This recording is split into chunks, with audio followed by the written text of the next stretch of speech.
now. Hi, everybody. This is the Godfather Soul James Brown. I tell you, this business is on. My man is on. Check him out. This is the Godfather Soul James Brown saying stay with it and hit it. Okay, thank you very much. Well, welcome to another Innovation FM. Vision Wait, FM. Yeah. wait, hold on for a second. Can you hear that? Yep.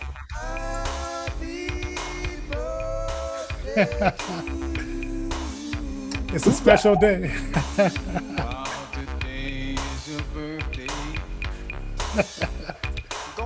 My birthday. I'm 50. I waited 50 years to say that I was 50. It's pretty funny. Hoorah!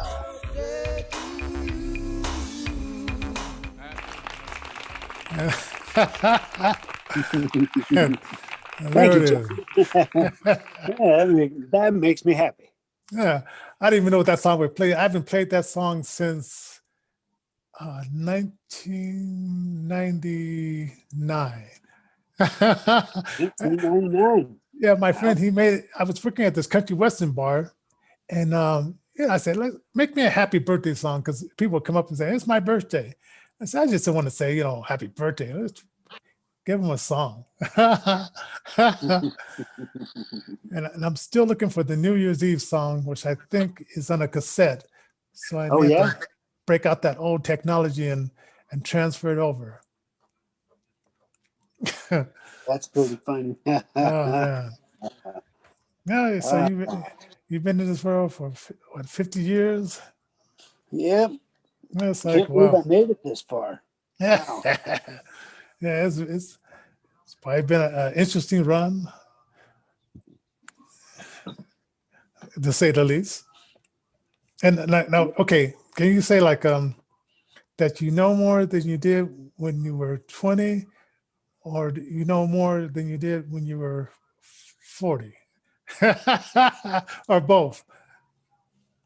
Well, the more I learn, the less I really know, because for one thing, the human brain can only store so much. And when one decides to, for the first half of their life, summarily delete their brain, it's never a good thing. So the second half of the person's life should at least be devoted to reconstruction, if possible, strengthening the things that remain, that kind of thing. It's kind of scriptural, actually, to strengthen the things that remain. So, and keep doing what you're doing and keep rolling on. That's the best I can do. Yeah. Well, it's kind of interesting that that you put it that way, because I'm thinking, did I, I think, do you ever think about okay, how naive you were? Was it ever a point in your life that you said, man, that was really naive of me? Because in my life, let's see, I didn't start going to bars until I was 37, and I was working at one as a DJ. And up to that point, I was very shy, and then I found out the power of being a DJ. And I couldn't believe it. I said, wow, it's like these women are coming to me. And sometimes I thought it was like my boss, because she was paying me so less, she was sending people up there. But I think they had and this is really great, I think they had a bet who can get the DJ. And it was it was the weirdest thing, because when I was in high school, very shy, and I just didn't have that confidence, and then to work at this place, it's like, I don't know, maybe it was good that I waited until I was 37, because I would have probably did some stupid things when I was 21 and 20. And as I see many other people in that bar do stupid things. I mean, I got to say this one thing. One time, these two guys were sitting. My boss Carol, she's like 5'5", very slender lady, but she's very stern and tough. And these two guys started fighting over a girl, and she jumped right in the middle of it and said, "What are you doing in my bar? What are you doing? What are you fighting in my bar for?" And they said, "Sorry, Miss Carol." And I'd never seen someone command that kind of authority. Wow. So Yeah. so I was just very naive to all that kind of stuff, bar fights and she says if a fight breaks out, just keep playing the music. Don't stop the music. See, I tell you what, being in the family that I grew up in, my mom is a hippie and my dad was a biker. And so, it was all about freedom of choice at that time because we were just coming out of the 60s, just hitting the 70s. And that was a very interesting time in history. Wow. Yeah. And then the 80s hit, and you had things that went along with that. And during all this, the constitutional republic was very important. And this is a type of republic that we'll be talking about from time to time. And it's important because we used to be one. Yeah. And that's why I keep on bringing it up, because I keep hearing this democracy. And I just heard it all during that thing yesterday. Democracy. And I said, wait a minute. We're a republic. We're a constitutional republic with philosophies of democracy, but we're just not a democracy. The reason for the democracy this and democracy that is simple. There are 5 forms of government. Really, if you boil it down, there's Republican, where it's kind of like the People's Republic of, China. Let's just say it.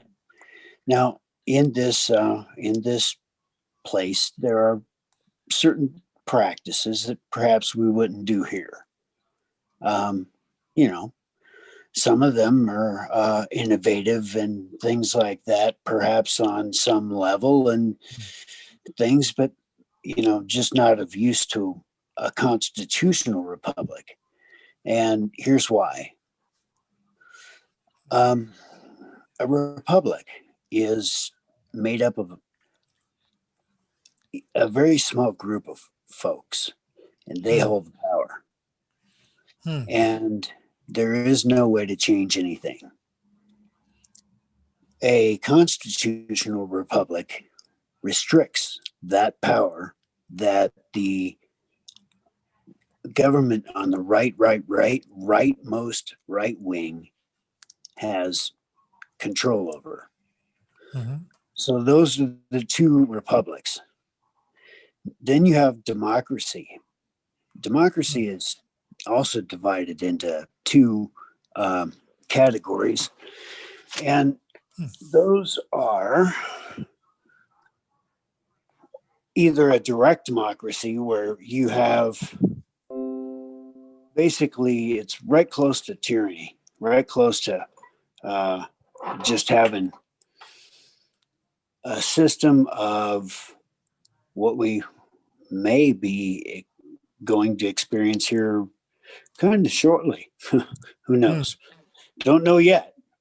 But in this democracy, there is control of the super state, the tech, the media, the police, the this, the that, the other. Everybody's all rocking and rolling. And they're all lockstep. We're not there yet, but it could be at some time. And that's why things need to be controlled, because we never want any of this to take place. Now, the democracy part, they want things to move more centered so that there are progressive viewpoints that they can push forward without ratifying them through the Constitution, so that the Constitution becomes superfluous. Yeah. And what that weird word means is of no use. What? I don't know what that word really means. Wow. It has a couple of meanings. Yeah. And I heard Chuck Schumer, which I was surprised to hear, saying to Biden via a TV channel, you don't have to show just how progressive you are. You can be moderate Joe. And I don't know why he felt that he had to say that, because I guess maybe with the pressure of the far left and the radical left, they're trying to push him a direction from the middle to the far left. And and so there's that democracy, and that's that flavor that you're talking about, and that word means, pushing it to the mob, the majority role, rather than listening to some of the smaller guys. That is absolutely right. And it is being borne out even in the party right now, because obviously people on the left are trying to take control of the thing and move it even more left than it wants to be moved. It's a vicious circle, because power needs more power. And even what Polis is doing and Hancock is doing here in Colorado, and I had a friend that he predicts that Mayor Hancock is going to run for governor. We shall see. We shall see. But you see how they're destroying the small businesses and maintaining the large corporations. Right. But is the large corporations enough to keep funding through their taxes these government that they have all these social justice plans? Is the corporation enough? Can you tax them enough? And I guess they want to raise up to 28% to cover the cost. Wow. And I guess it just depends on what city and what progressive plans these Democrat governors have in mind. Because let's see, what was it? Polis wants to do this universal time off of work if you have a baby.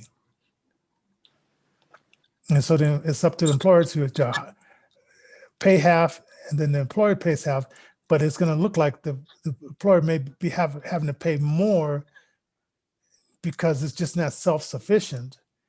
And on top of that, while that person's off for six months to a year or wherever, he has to hire another person to do that other person's job. And it just doesn't sound like it's economically feasible. It's a wish list.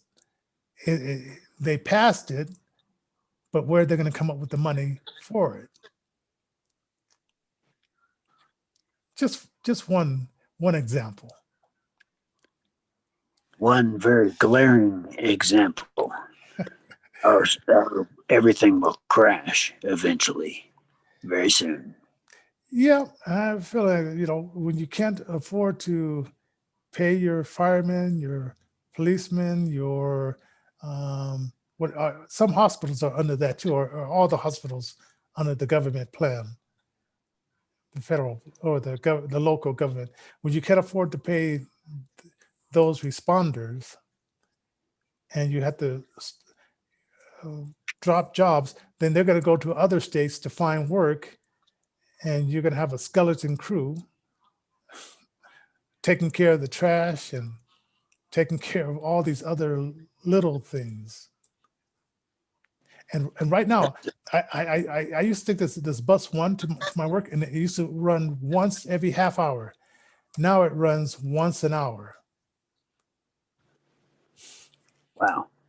So, and a lot of buses are just running once an hour. And I think they even took some buses off of certain routes because it was just, I mean, they were running sometimes empty buses, but they said we can't afford to run these empty buses anymore.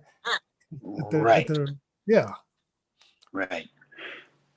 Well, So, with the mask mandate for buses also being that's interesting. covered, and that's going to affect things as well. So it is quite interesting. Now, I wonder because we see a lot of like homeless people ride buses, and they come up with the money and whatever. But will they be able to come up with this money that it costs to buy these masks, or would they just get? I guess there are some masks you can get that are just reusable. It doesn't have to be clean. It just has to be this long ranger. You know, who was that masked man? I'm not going to lie to you. Check this out, Johnny. I totally went to go get some stuff from the store, and and basically they were like, you no entry without a mask. And so, man, I found a bandana. I mean, I was resourceful and able to find a bandana somewhere. And so I was cantankerous at this point. I was angry. I was not happy. So I put the thing over my eyes, like, over everything. So it looked like I was ready. I was going to go on in there and take care of stuff and get some stuff and get what I needed, if you know what I mean. I wanted to make sure that they knew that I was ready. I was going to either, not ready, like your basic masked up person that up until a year and a half ago would be considered, I don't know, a criminal. What are you going to do? Rob me? And I'm going to think, like, when is that going? Because right now, we, like I said, George Soros has hired or got into office all these district attorneys that will not prosecute, that will like make it like a revolving door. How long would it be before the criminals say, "Hey, this is our time.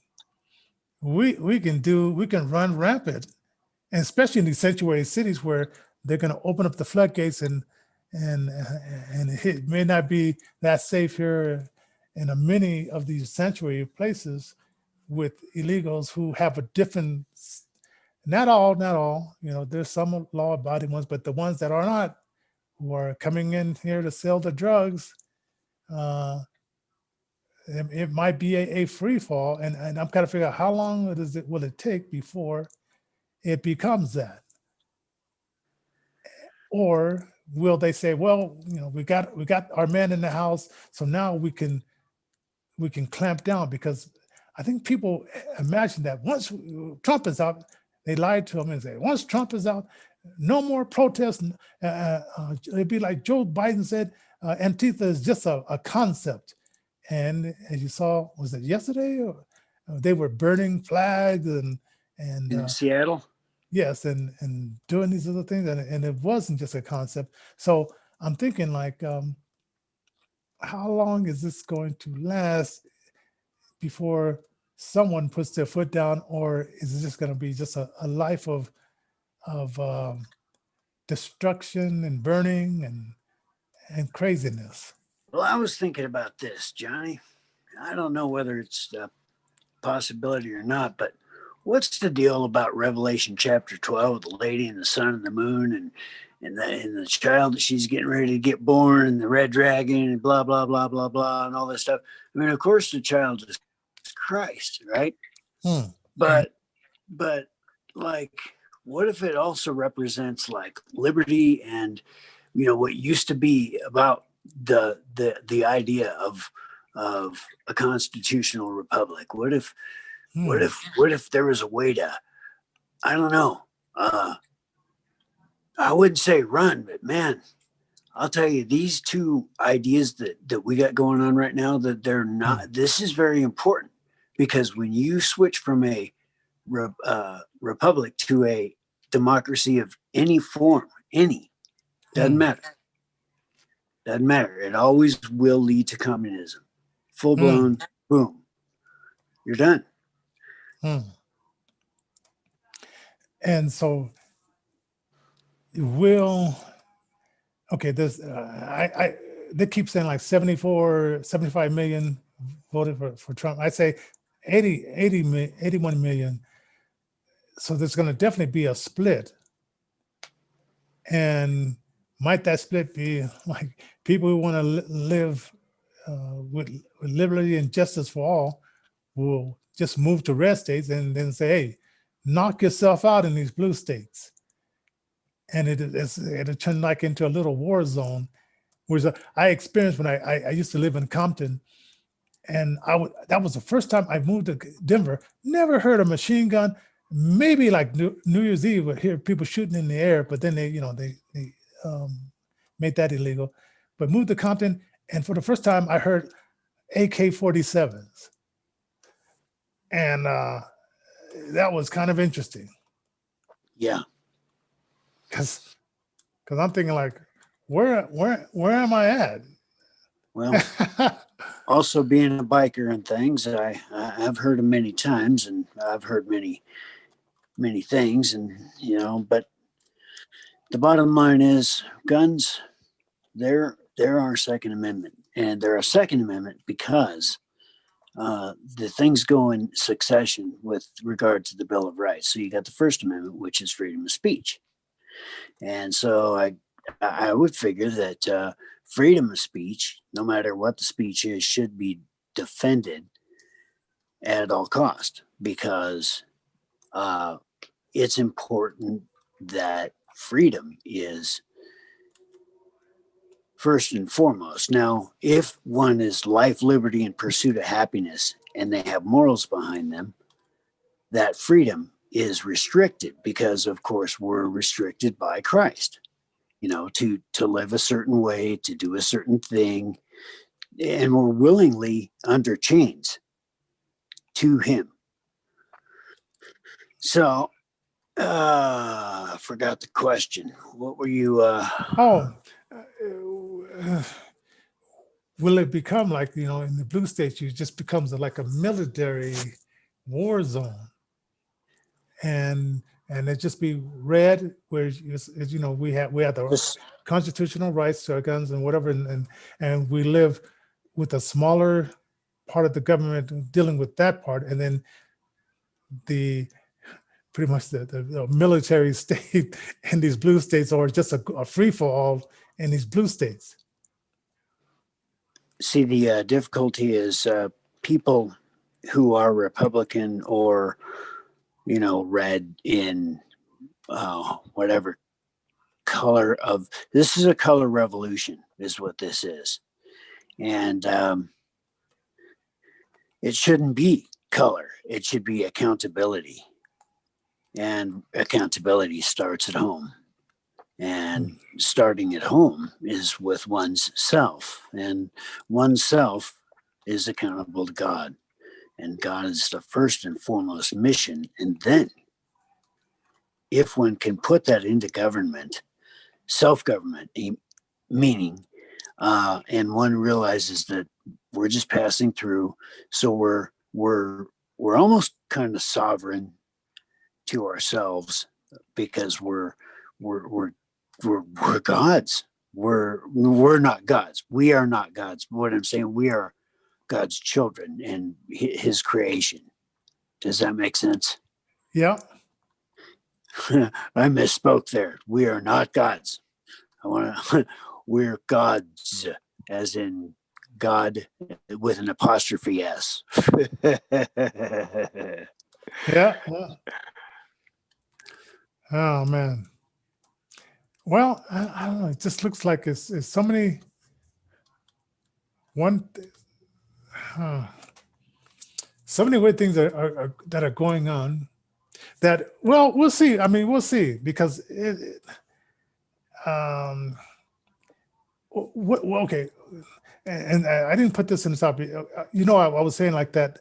That I was saying about that. This land belongs to you. This land belongs to, and I found out it was a Woody Guthrie song written in the 30s.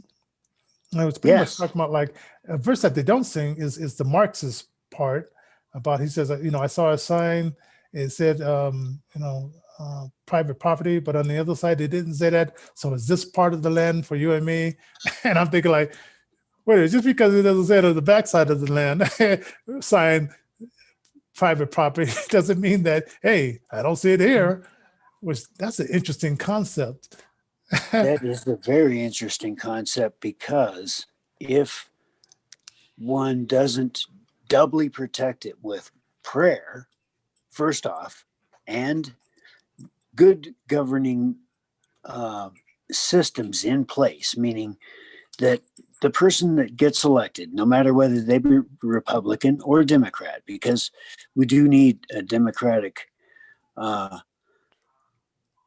process, for lack of better terminology, and time. We need some of that for balance. There's checks and there's balances in our government. So yeah. Yeah, I was thinking like I was just thinking about another part of that. What did I see that before? Oh, because my wife was talking about in the Soviet Union, she had this neighbor that since she wasn't there most of the time, he thought that he could move the fence because he said, oh, is it? Well, let's see all that land right there. I can move my fence over this way, and no problem. But he was under the old thinking of nothing really belongs to anybody. It's like everything belongs to everyone. And so in his mind, he thought he was justified, but then you have to take him to court and then sue. And then, Yes, because of regulations and property restricted. Yeah, I understand. And that is why we have our property rights clearly outlined. And see, over the years, our Constitution has been shredded and we've been given over to regulation, which we now have to live under. And so therefore you can be taken to court and sued out of existence for, X, Y, or Z, which I do understand the way that somebody might run afoul of what they believe in and what they think at the time. And that is why the constitutional republic is so very important to preserve, so that everybody has the freedoms to do what they want, what they need, what makes them happy. That life-giving thing, the liberty, meaning you live within restriction. It's the law of liberty and the pursuit of happiness. yeah, but okay, so it obviously would take time to have people with that mindset. But eventually, with each generation, if you keep chipping away, Yep. The people that remembered how it used to be will eventually This get is out. intentional. This is intentional, Johnny. And it's been intentional for hundreds of years since its creation, actually. It's been a battle since the beginning. And I will tell you, it will be resolved one way or the other because, well, our Lord is King, and we did found our nation on that. So there are consequences for that. I mean, you don't just found a nation on God's principle and then tell God, okay, we can get you out now. No, doesn't happen that way. It just doesn't. Yeah, yeah. And I'm kind of, a little bit off the topic. Okay, we see like right now it's like an influx of people who can't afford rent, and sometimes not with envy. I have envy for maybe 10 seconds, and I think about all the money I could be saving if I wasn't paying rent. I mean, the money would just go on my card, and that would be 600, so whatever, 800, 1,800 in some people's cases, 600 in some people. That'd be all that money I could just have accumulating, maybe even open up a savings account. But then I'm thinking this for like 10 seconds, but then I'm thinking, you'll be out in the cold. You'll be in a tent where we once saw this guy get out of his tent, zip it up. And then he went about his way with his shoulder bag. Now, who's to say that somebody else is going to come or somebody's watching him and watches him zip up his tent, skip away, and then they say, well, let me see what's inside the tent. Right? Because, I don't know if there's any honor among thieves or any honor amongst homeless, unless you're in a body of group. But even the mayor who in Aurora, he did that. He said that he had more things stolen from him when he was sleeping in the tent situation than he did when he was sleeping in the shelter situation. So for 10 seconds, I thought about, that would be nice to save rent money, but what I don't know, appreciate always having my stuff stolen. That's absolutely interesting, because, the idea being that it's for public consumption, public use. It's the idea pushed behind the what do you call the scooters on the street there, that you could just pick up and get rolling, and that's an interesting concept. And it could work if we were under only one government. I mean, there is no way that you can have it work under other circumstances. Nothing ever goes well without a moral structure. Yeah. Well, hey, on your birthday night, Yeah. hey, I appreciate you coming in and doing the show. Next Monday, we're gonna have a guest. He's a singer, rapper, dancer. He's just an entertainer all the way around. And so that's what's gonna be Monday. So all right, well, that sounds like we'll have us a good show there, and join us then, folks. And if you like this type of content, how do they go ahead and just info at intervisionfm.com. That's info at intervisionfm.com. You can email us, let us know. And now you can find us on Rumble, Twitch. Oh man, what's the other one? MeWe. Oh yeah, we got it on MeWe, do we? Yeah. MeWe, do we? Oh wow. Yeah. And so I mean, it's happening. It's definitely happening, and from time to time, maybe even D Live. Still working on that. So yeah, I'm sorry about that, man. I'm working no on that, and we'll get rolling on that. We'll figure it out. We'll figure it out. All right. So everybody, God bless, and we'll see you the next time here on Intervision FM TV.